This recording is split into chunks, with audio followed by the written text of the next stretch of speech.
Abra sua Bíblia comigo no livro do profeta Jonas. Nós vamos ler a palavra de Deus. O tema desta mensagem que o Senhor me deu é o sinal de Jonas. E eu quero ler no capítulo 1, a partir do primeiro versículo, no livro do profeta Jonas.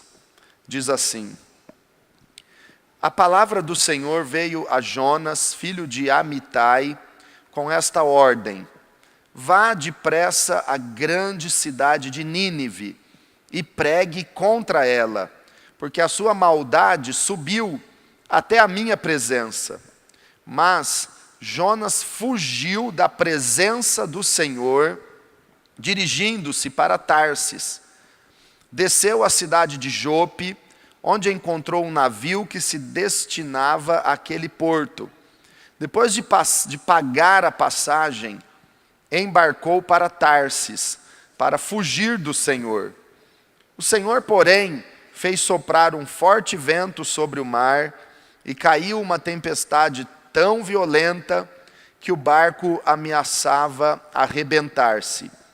Todos os marinheiros ficaram com medo, e cada um clamava ao seu próprio Deus, e atiraram as cargas ao mar para tornar o navio mais leve.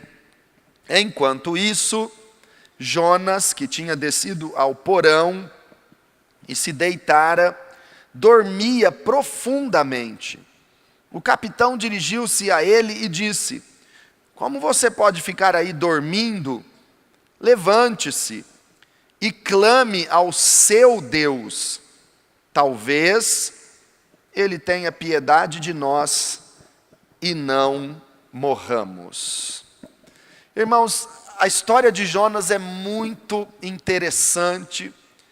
É realmente uma história que nos ensina coisas tremendas de Deus, da palavra de Deus, da vontade de Deus.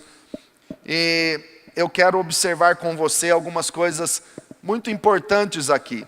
Primeiro, Deus faz um chamado, dá uma ordem a Jonas, que era um servo do Senhor, que era um profeta do Senhor, e a palavra de Deus veio a ele.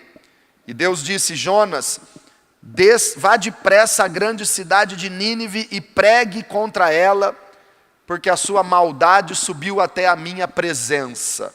Diga comigo: a sua maldade subiu até a minha presença. Então a maldade, o pecado da cidade de Nínive subiu até a presença de Deus. E Deus mandou o seu servo Jonas pregar contra a cidade, porque aquilo já estava incomodando a Deus. Mas muitas vezes Deus nos fala algo e nós entendemos não exatamente como Deus falou. Porque Jonas já entendeu que Deus ia destruir Nínive. E é óbvio que a consequência do pecado, a consequência da maldade é a destruição. O salário do pecado é a morte. A consequência da maldade, do pecado, da vida sem Deus, é a condenação. É a destruição no inferno. Mas não é da vontade de Deus mandar ninguém para o inferno.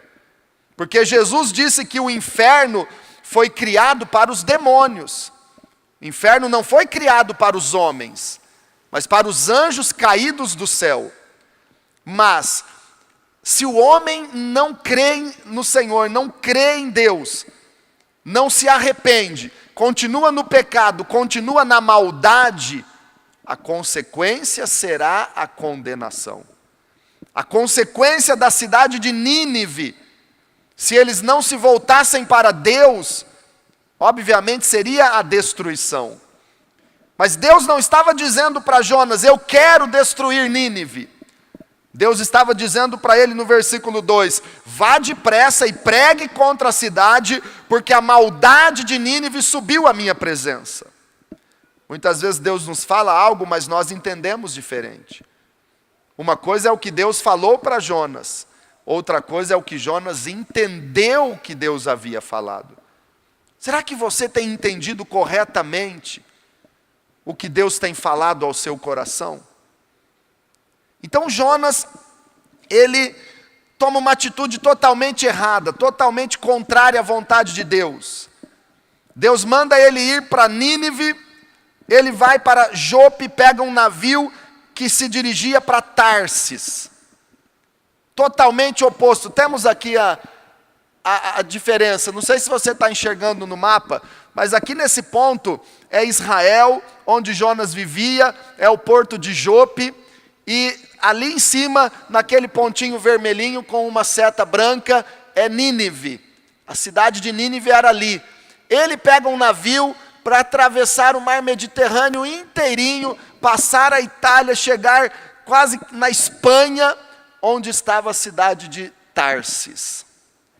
E ele paga a passagem, ele entra no navio para Tarsis, vai para o fundo do navio num porão e fica escondidinho da presença de Deus.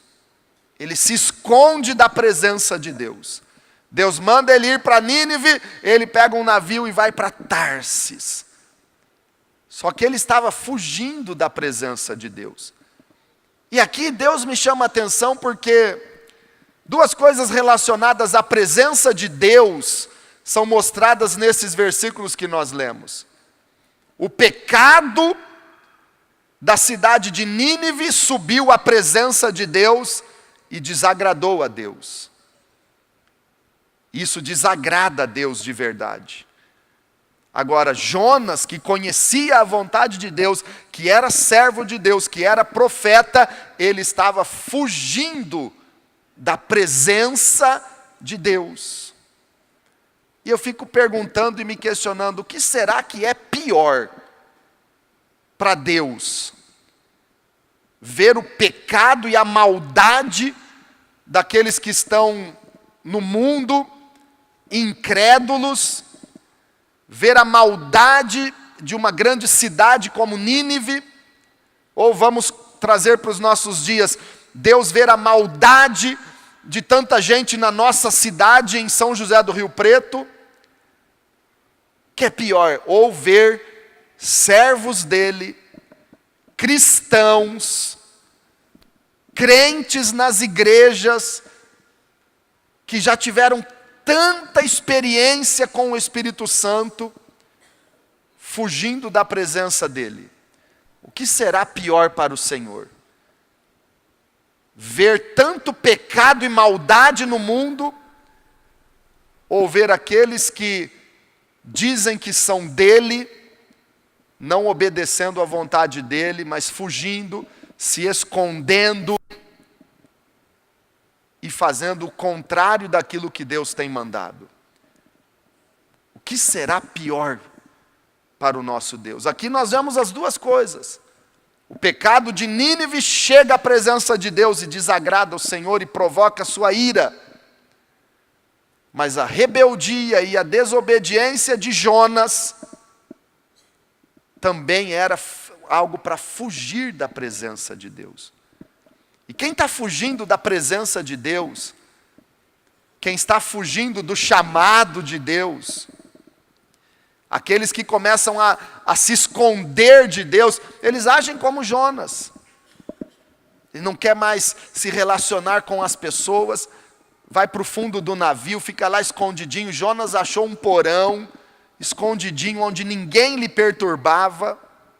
E lá estava Jonas, fugindo da presença de Deus e dormindo profundamente. A pessoa, quando conhece a vontade de Deus e não faz, o cristão, quando sabe a vontade do Senhor e não pratica, ele entra num sono espiritual, ele entra numa sonolência espiritual, que parece que nada acorda a pessoa. Começou uma tempestade no mar, a situação estava feia, irmãos. O navio começava a quase arrebentar-se. A situação estava caótica. O Senhor fez soprar um forte vento sobre o mar. Caiu uma tempestade tão violenta que o barco ameaçava arrebentar-se. Todos os marinheiros ficaram com medo. Olha o detalhe do versículo 5. Não eram os passageiros que estavam com medo, apenas os passageiros, eram os marinheiros, experientes no mar. Marinheiros que já tinham enfrentado certamente muitas tempestades. Agora todos eles estavam com medo. Irmãos, uma coisa é quando um passageiro fica com medo, outra coisa é quando alguém experiente começa a ficar com medo. Um dia estávamos voltando de São Paulo para Rio Preto de avião, na Passa Medo, e o avião começou a pular tanto e a fazer uns negócios assim, parecia que estava numa montanha russa, irmãos. Sem brincadeira, a coisa foi tão feia, e primeiro os passageiros começaram a ficar assustados. Você começa a ver alguém já orando, alguns já começavam até a chorar, e a gente começa a orar e clamar, mas aí quando a comissária do voo se desesperou, a comissária, a aeromoça começou a gritar, irmãos, aí o desespero foi geral. Porque ela tem experiência naquilo aí, as esperanças de sobreviver parece que acabam, porque alguém experiente está com medo. Meu Deus! Mas graças a Deus o avião não caiu, viu, irmãos? Por isso que nós estamos aqui. Mas os marinheiros ficaram com medo. Então a coisa estava feia. O barco estava quase se arrebentando, a tempestade era violenta e a situação era caótica. Eles começaram a aliviar as cargas do navio, a tirar tudo no mar, para ver se o navio mais leve não arrebentava, e todo mundo clamando. Versículo 5 diz assim, que cada um clamava ao seu próprio Deus. Cada um ali tinha uma religião, tinha uma crença. A maioria ali nem conhecia o Deus de Jonas, o Deus de Israel. Então cada um clamava ao seu próprio Deus, porque eles achavam que aquilo podia resolver. Cada um clamava, cada um fazia o que achava certo, sua simpatia, seu clamor, e aí o desespero era geral. O capitão do navio desce ao porão, naquela atmosfera de medo e de tragédia, e ele encontra Jonas dormindo no porão do navio. Olha o desinteresse de Jonas. Olha como ele estava alienado de tudo. O mundo estava desabando lá fora, a tempestade arruinando, e todo mundo desesperado, e o Jonas dormindo profundamente. E aí o capitão vai lá, acorda Jonas. Nós lemos o final do versículo 6, quando o capitão disse assim para ele: como você pode ficar aí dormindo? Levante-se e clame ao seu Deus, talvez ele tenha piedade de nós e não morramos. Como você pode ficar aí dormindo? Jonas, ei, Jonas, como você pode ficar aí dormindo? E está todo mundo perecendo. Está todo mundo correndo risco de morte e você está aí dormindo, Jonas. Ei, Jonas, acorde. Agora eu enxergo essa palavra do capitão do navio para Jonas, comparando e imaginando como que o povo de Nínive clamando espiritualmente para Jonas, porque o povo de Nínive estava correndo risco de morte eterna. O mundo aí fora, irmãos, está correndo risco de condenação eterna. Quando morre alguém que não conhece Jesus como Senhor e Salvador, para onde eles vão? Irmãos, nós precisamos voltar a entender e a acreditar verdadeiramente no que a Bíblia diz sobre céu e inferno. Nós temos que acreditar plenamente nisso. E não dá para ter meio termo. A Bíblia não traz meio termo. tem purgatório, na outra encarnação vai pagar o preço dos seus pecados. Nada disso a Bíblia diz. A Bíblia é muito clara e verdadeira. Jesus disse: ide por todo mundo e pregai o evangelho a toda criatura. Quem crer e for batizado será salvo. Quem não crer será condenado. Não tem meio termo na Bíblia. O mundo está correndo perigo. Os perdidos estão correndo risco. As pessoas estão morrendo e indo para o inferno. Mas muitas vezes aqueles que foram chamados e comissionados por Deus para levar a mensagem que poderá salvá-los, estes Jonas estão dormindo. Existem muitos Jonas nas igrejas hoje.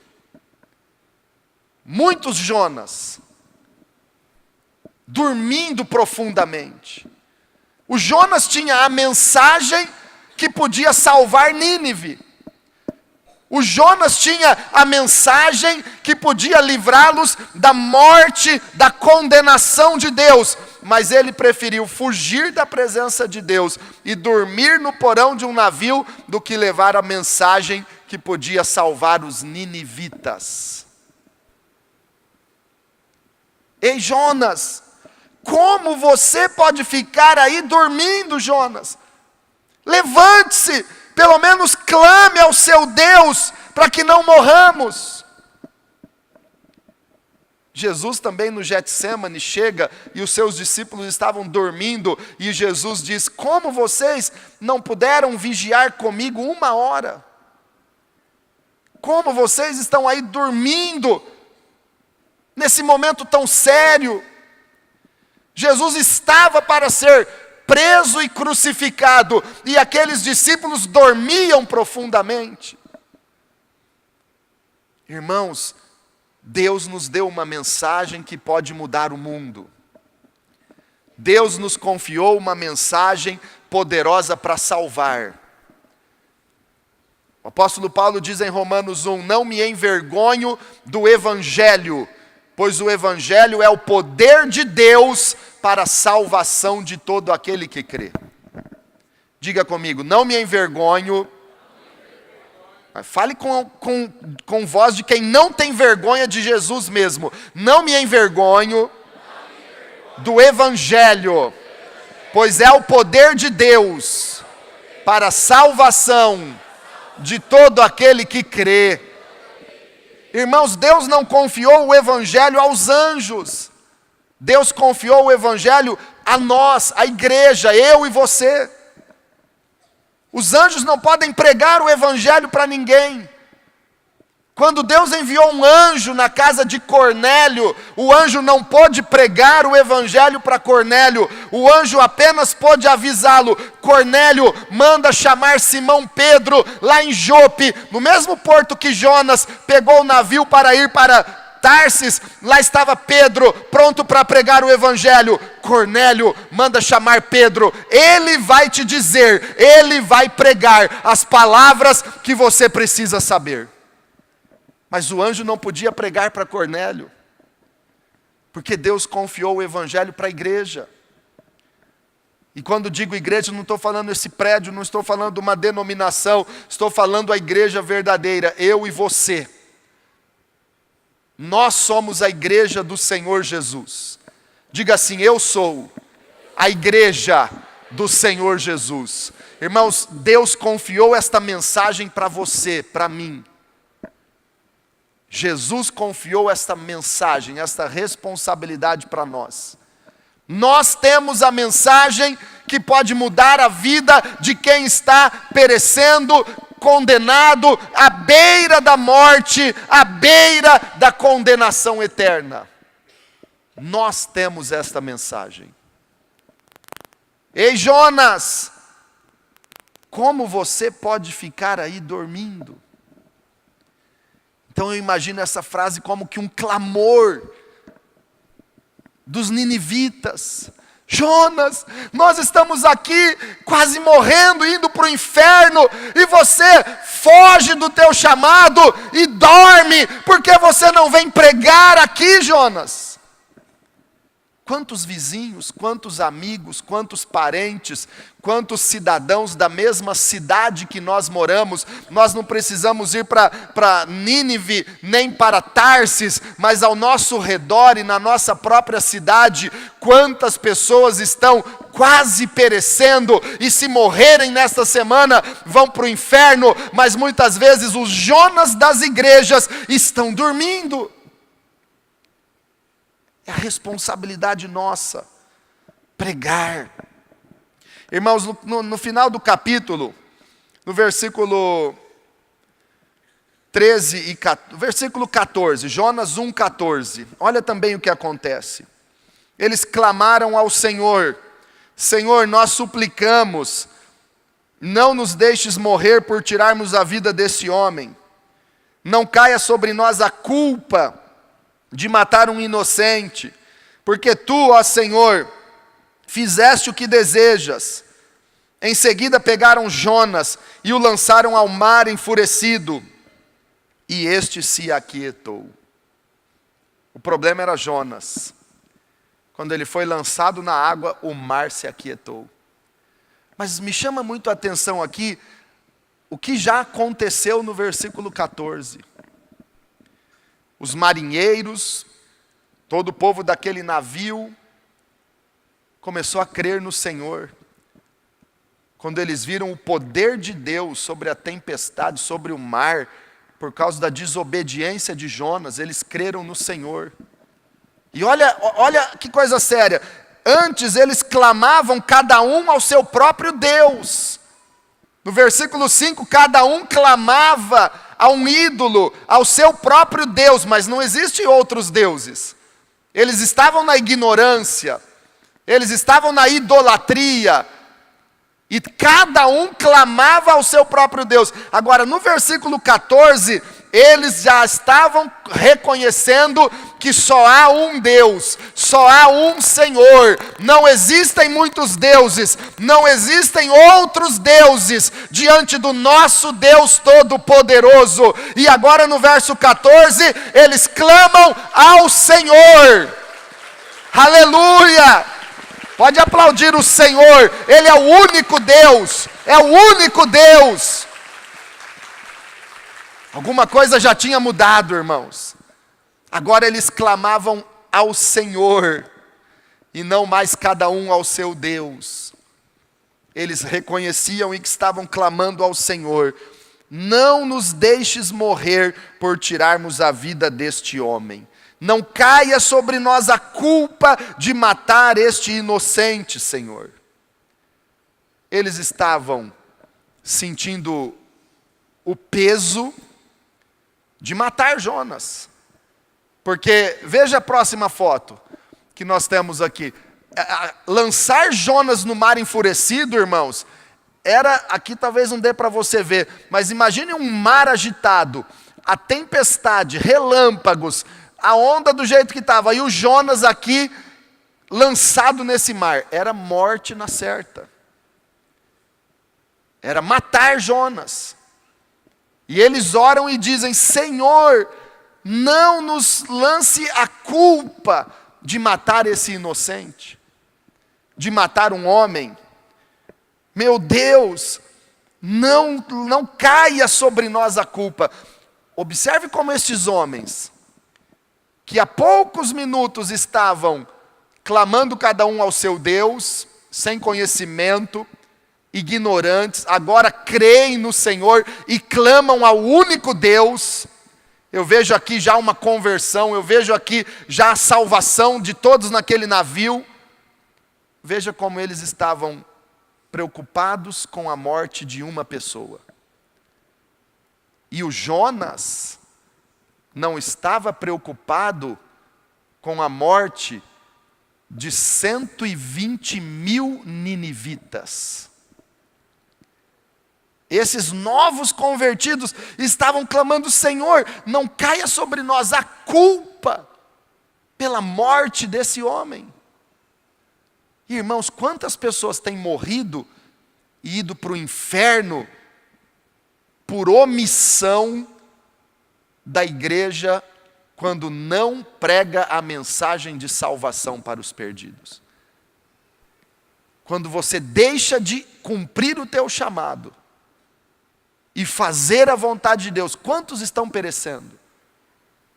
Jonas, 120 mil ninivitas vão morrer e vão para o inferno, porque você está fugindo para Tarsis. E de quem vai ser a culpa? Então aqueles marinheiros clamam: Senhor, tem misericórdia de nós.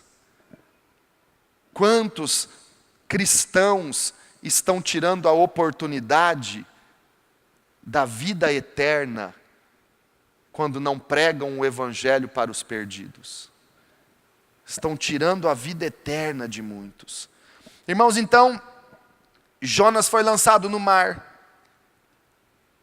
Praticamente como é um sinal de que ele acabou, como se ele tivesse morrido. No verso 17 a Bíblia diz que o Senhor fez com que um grande peixe engolisse Jonas, e ele ficou dentro do peixe 3 dias e 3 noites. Jonas no mar, um peixe o engole. É como se ele tivesse morrido. E na própria oração de Jonas, no capítulo 2, ele diz assim, veja comigo o versículo 6, Jonas 2:6. Afundei até chegar aos fundamentos dos montes. A terra embaixo, cujas trancas me aprisionaram para sempre. Mas tu trouxeste a minha vida de volta da sepultura, ó Senhor meu Deus. Aquilo foi tão dramático, que é como se ele tivesse morrido e Deus o tirasse da sepultura. Aqui eu quero dizer para você que Jonas se tornou um sinal de Jesus. Jonas passou a ser um sinal da vida e da obra de Jesus Cristo. Jonas se tornou um sinal, a vida dele passou a representar e a mostrar Jesus. A vida e os acontecimentos envolvendo Jonas nos apontam e nos indicam Jesus Cristo. Diga comigo, o sinal de Jonas. O sinal de Jonas, irmãos, é a obra de Jesus. Jonas se torna um sinal da obra e do ministério de Cristo. O próprio Jesus falou sobre isso em Mateus, no capítulo 12. Vamos ler, Mateus 12.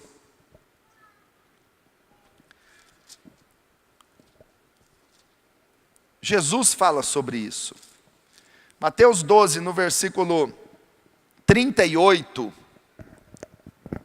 até o 41, a Bíblia diz assim: Então alguns dos fariseus e mestres da lei lhe disseram: Mestre, queremos ver um sinal milagroso feito por ti. Dá uma paradinha aí, olha aqui. Irmãos, quantas pessoas querem ver um sinal milagroso de Deus? Os fariseus queriam. Quero ver um sinal milagroso de ti, Jesus. Quem crê que Deus pode fazer sinais e maravilhas extraordinárias? Quem crê? Ele pode. E aquelas pessoas queriam ver um sinal milagroso de Jesus. Mas olha o que Jesus responde no verso 39. Ele respondeu: Uma geração perversa e adúltera pede um sinal milagroso, mas nenhum sinal lhe será dado, exceto o sinal do profeta Jonas. Uma geração perversa e adúltera. Irmãos, quando é uma geração perversa e adúltera, São pessoas que conhecem a Deus, conhecem a vontade de Deus e não praticam. E querem um sinal, querem ver um sinal milagroso de Jesus. Jesus está dizendo, nenhum sinal lhe será dado. Nenhum. Tem tanta pessoa que já devia estar crendo e servindo ao Senhor com tanta obediência, mas não está, e ainda tem coragem de pedir um sinal milagroso de Jesus, Ele não vai dar. Ele diz, somente o sinal do profeta Jonas será dado a essa geração. Qual é o sinal do profeta Jonas? Versículo 40. Pois, assim como Jonas esteve 3 dias e 3 noites no ventre de um grande peixe, assim o Filho do Homem ficará 3 dias e 3 noites no coração da terra. Os ninivitas, aliás, 41, os homens de Nínive se levantarão no juízo com esta geração e a condenarão, porque eles se arrependeram com a pregação de Jonas. E aqui está o que é maior do que Jonas. Jesus está dizendo, essa geração não vai ter um sinal para se arrepender. Ou eles se arrependem com o sinal de Jonas, como os ninivitas se arrependeram com a pregação de Jonas, ou no juízo, eles serão condenados por sua própria incredulidade. Agora, veja como Jonas, ele se torna um sinal de Jesus. Ele se torna um sinal da obra de Jesus. Primeiro porque, naquele navio, tinha 2 opções. Ou todo mundo morria, ou o culpado da tempestade morria. Ou todos eles iriam morrer num naufrágio e afogados, ou alguém seria morto e todos os outros salvos. Foi o que aconteceu. Jogaram Jonas ao mar, entre aspas, simbolicamente, mataram Jonas e todos sobreviveram. Morreu um e todos os outros no navio foram salvos. Foi isso que Jesus fez por nós. Ele morreu por nós, para que todo aquele que nele crê seja salvo. Um morreu por todos e os outros, todos nós que cremos em Jesus, somos salvos porque Ele morreu no nosso lugar.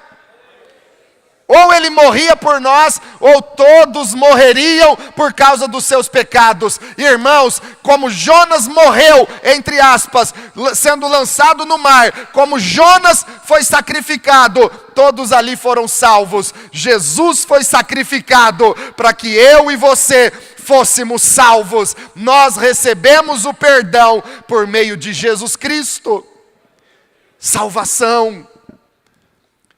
E também, quando Jonas é lançado ao mar e é engolido por um grande peixe, e ele passa 3 dias no ventre daquele peixe, isso era um sinal da morte e da ressurreição de Jesus. Porque Jesus disse em Mateus, assim como Jonas ficou 3 dias e 3 noites no ventre do grande peixe, assim o Filho do Homem ficará 3 dias e 3 noites no coração da terra. Jonas ter sido engolido pelo peixe representa e é um sinal da morte de Jesus Cristo. Olha como a Bíblia é tremenda. Deus está mostrando Jesus aqui através da vida e da história de Jonas.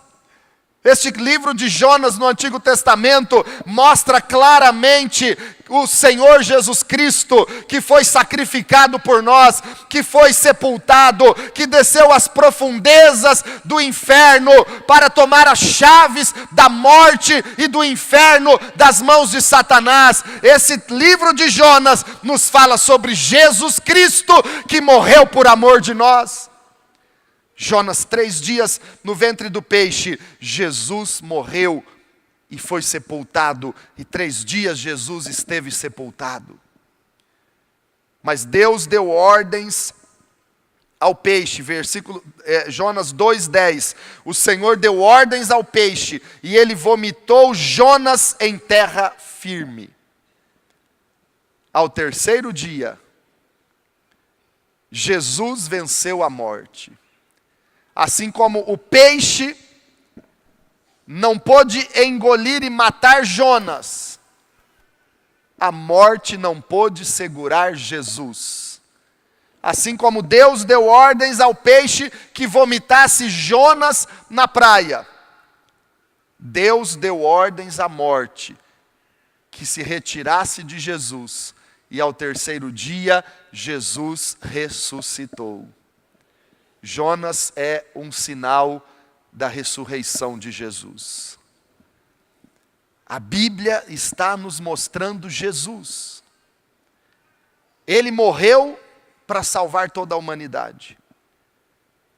Ele desceu às profundezas da terra, mas ele ressuscitou. Ele é o Senhor, ele é o Salvador.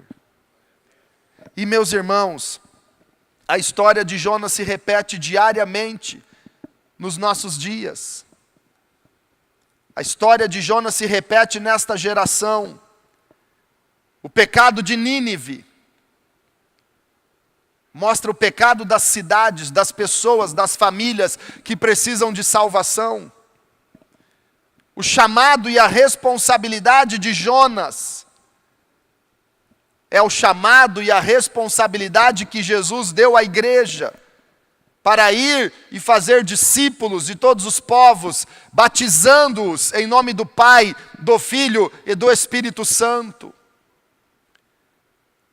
O envio de Jonas, depois que o peixe o vomitou em terra firme, já após simbolicamente ter sido ressuscitado, porque Jonas não morreu fisicamente e não ressuscitou fisicamente, mas simbolicamente Jonas morreu quando foi engolido pelo peixe e Jonas ressuscitou para ser um sinal de Jesus quando o peixe o vomitou na terra firme.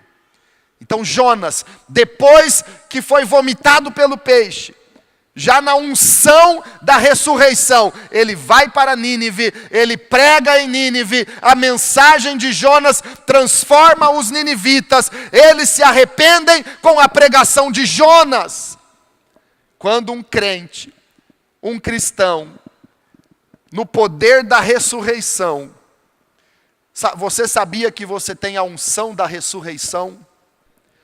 Diga para quem está do teu lado, você tem a unção da ressurreição.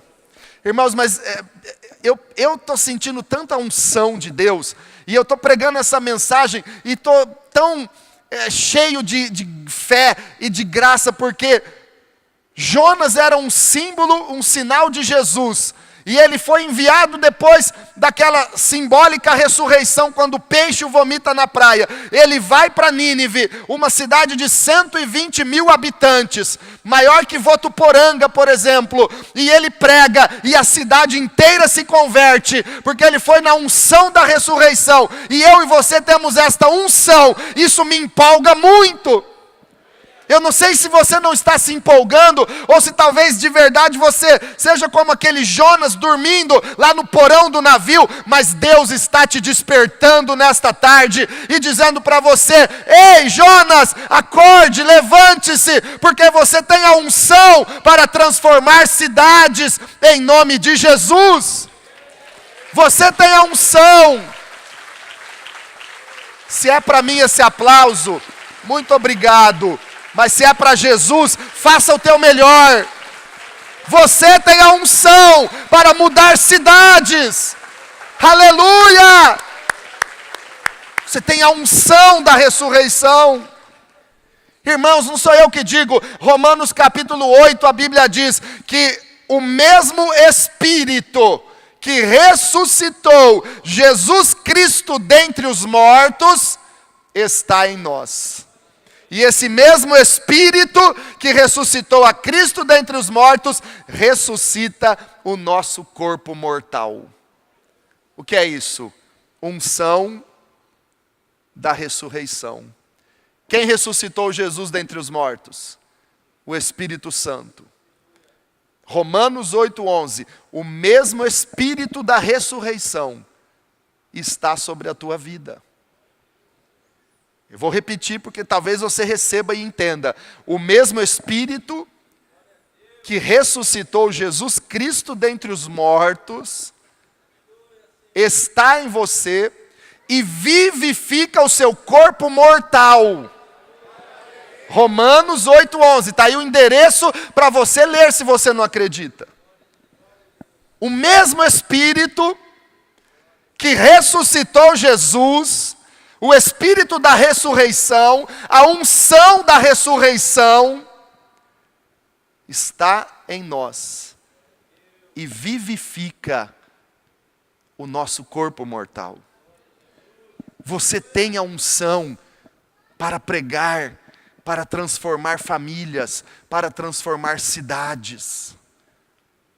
Você tem uma mensagem poderosa, que não é a mensagem tua, não é a mensagem do pastor, não é a mensagem da igreja quadrangular, é a mensagem do Evangelho, é a mensagem da ressurreição, é a mensagem do Cristo que morreu e ressuscitou ao terceiro dia para salvar todo aquele que nele crê. Você tem essa mensagem que transforma eternamente uma vida, um poder que os médicos não têm, os psicólogos não têm, os juízes não têm, os políticos e poderosos não têm, os reis não têm esse poder, os sábios deste mundo não têm este poder, mas nós temos o poder de salvar uma vida eternamente, para resgatá-la do inferno e ela morar no céu com Jesus. Você tem esse poder, você tem essa unção. Rei Jonas, como você pode ficar dormindo, Jonas, se Nínive está morrendo e perecendo? Você tem a unção. Os ninivitas receberam Jonas e Jonas pregou e a cidade se arrependeu inteira. Irmãos, o poder que está na tua mão é grande. Hoje eu fiquei muito feliz no batismo que nós tivemos de manhã, porque eu e a pastora Débora começamos uma casa de paz há 2 semanas. Ministramos 2 semanas numa casa e o dono da casa veio em 3 cultos aqui na igreja. E hoje ele se decidiu batizar e desceu as águas do batismo, entregando a vida para Jesus. Isso muda a vida da pessoa eternamente. Não é uma mudança temporária, é uma mudança eterna. Nínive se converteu. Eles se arrependeram dos seus pecados com a pregação de Jonas. Eles jejuaram. Irmãos, a Bíblia diz que os ninivitas consagraram um jejum. Se nós fizermos o jejum dos ninivitas aqui, tem muita gente que vai dizer: oh meu Deus, o que é isso? O nosso jejum, apesar de ser prolongado 50 dias, é fácil demais.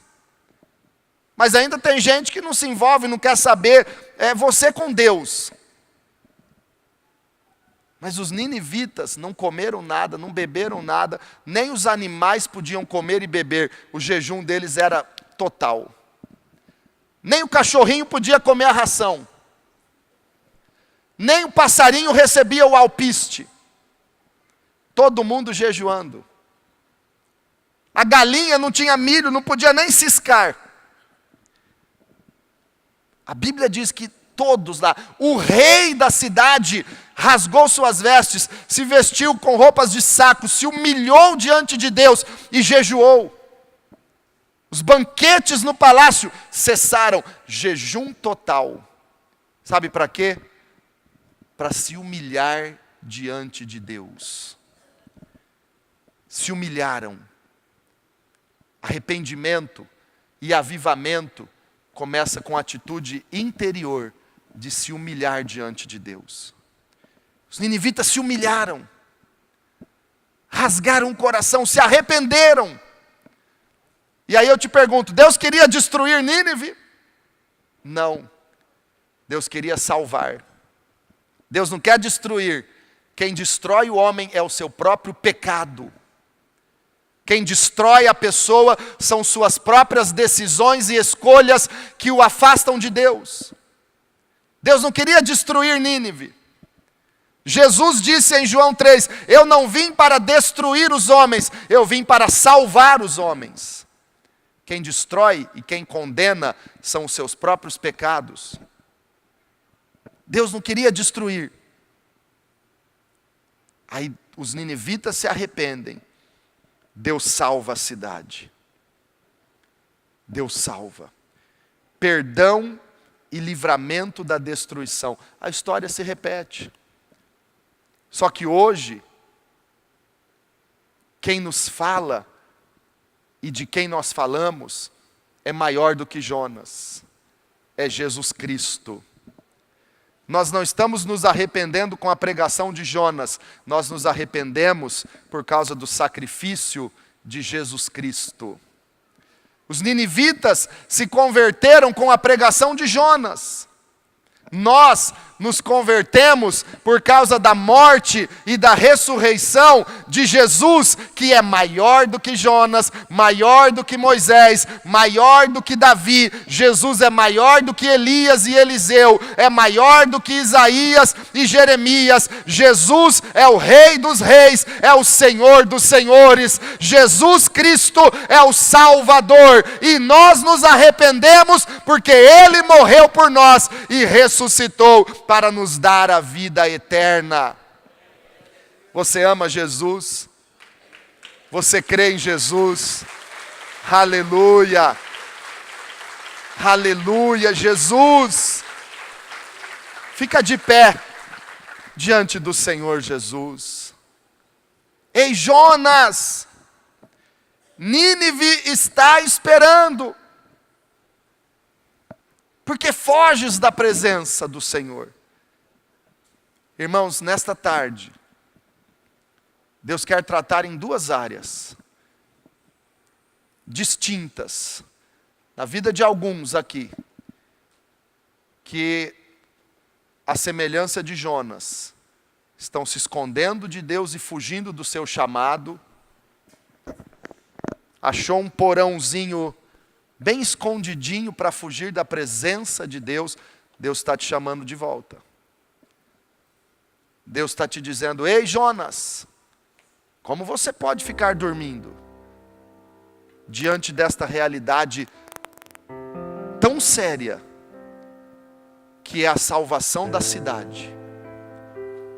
Ei Jonas, como você pode ir para Tarsis, se Deus te mandou pregar em Nínive? Ei Jonas, você tem uma mensagem que pode salvar famílias inteiras. Você tem uma mensagem que pode mudar um bairro. Ei Jonas, não são 120 mil, mas são 120 pessoas. Ou são 12 pessoas. Jonas, se levante, clame ao teu Deus, e Ele vai te usar. Você tem a unção da ressurreição. E outra área que Deus quer tratar é para salvar os perdidos nessa tarde. Os ninivitas estavam perdidos no pecado. A maldade dos ninivitas subiu à presença de Deus, porque Deus abomina o pecado. Deus ama o pecador, mas Deus detesta o pecado. Mas os ninivitas se arrependeram com a pregação de Jonas. Ei, ninivita, você que está tão longe do Senhor e vivendo uma vida de pecados, Jesus morreu por você, e Ele quer salvar a tua vida. Fecha os teus olhos. Vamos cantar.